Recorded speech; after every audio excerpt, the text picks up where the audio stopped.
समीर एक news reporter था और उसके टीवी चैनल वालों ने उसे स्पेशल कवरेज के लिए एक गांव में भेजा था। उस गांव में हर साल दशहरे और नवरात्रों के दौरान काली माता की एक महापूजा की जाती थी। उस पूजा में एक मेला लगता था, जिसकी वजह से गांव का कुछ अलग ही माहौल रहता था। समीर जब वहां पहुंचा तो मेले की रौनक को देखकर दंग रह गया। पर इतनी रौनक और शोर शराबे के बीच में वहां एक भी बच्चा नहीं था। उसने वहां रहने वाले कुछ लोगों से बात की तो उसे पता चला कि पिछले 1 महीने से रात के समय बहुत से बच्चे मिस्टीरियसली गायब हो रहे थे। गांव के लोग इस वजह से काफी डरे हुए थे, इसलिए कोई भी अपने बच्चों को उस मेले में नहीं लाया था। कुछ देर तक मेले में ही घूमने के बाद समीर अब वहां से घर की तरफ निकल रहा था। अपनी बाइक को स्टार्ट करते ही हेडलाइट की रोशनी में समीर को एक छोटी लड़की दिखी। वो लड़की वहां बस शांति से खड़ी हुई थी। समीर जैसे ही उसके पास जाने लगा, एक आदमी तेजी से उस बच्ची को उठाकर जंगल की तरफ भाग गया। ये देखकर समीर के होश उड़ गए थे। वो जल्दी से अपनी बाइक पर बैठा और उस आदमी का पीछा करते हुए घने जंगलों में पहुंच गया। समीर को वो आदमी कहीं दिखाई नहीं दे रहा था, पर उसे थोड़ी ही दूर से एक रोशनी आती दिखाई दे रही थी। समीर अपनी बाइक वहीं छोड़कर उस रोशनी की तरफ चला गया। उस रोशनी की तरफ चलते चलते वो एक छोटे से गोडाउन के सामने पहुंच गया था। जंगलों के बीचों बीच उस गोडाउन का होना बहुत ही अजीब था, पर समीर उस मासूम लड़की के बारे में ही सोच रहा था और उसे बचाने के लिए उस गोडाउन के अंदर चला गया। पर उस गोडाउन के अंदर जो समीर ने देखा वो उसकी सोच से भी परे था।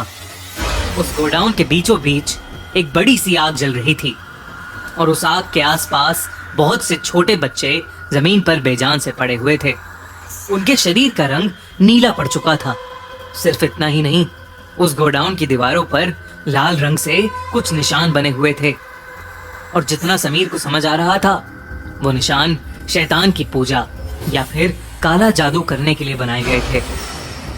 समीर ने कांपते हाथों से अपने मोबाइल से पुलिस को फोन मिलाया, लेकिन तभी समीर को अपने पीछे से एक जोर का धक्का लगा और वो जमीन पर गिर गया। समीर का फोन उसके हाथ से छूट गया और कहीं दूर जाकर गिरा।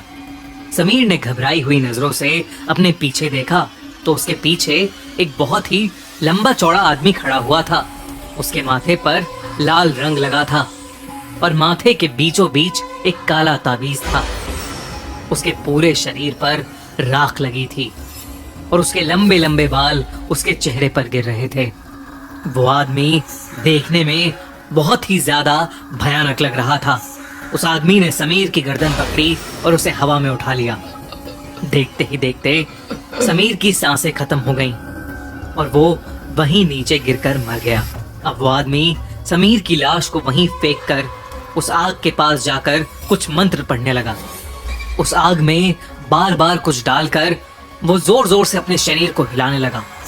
कुछ देर तक ऐसा करने के बाद वो आदमी शांत हो गया और जमीन पर बेहोश पड़े वो बच्चे एक एक करके उठने लगे और उठकर सीधा उस आग की तरफ चलने लगे।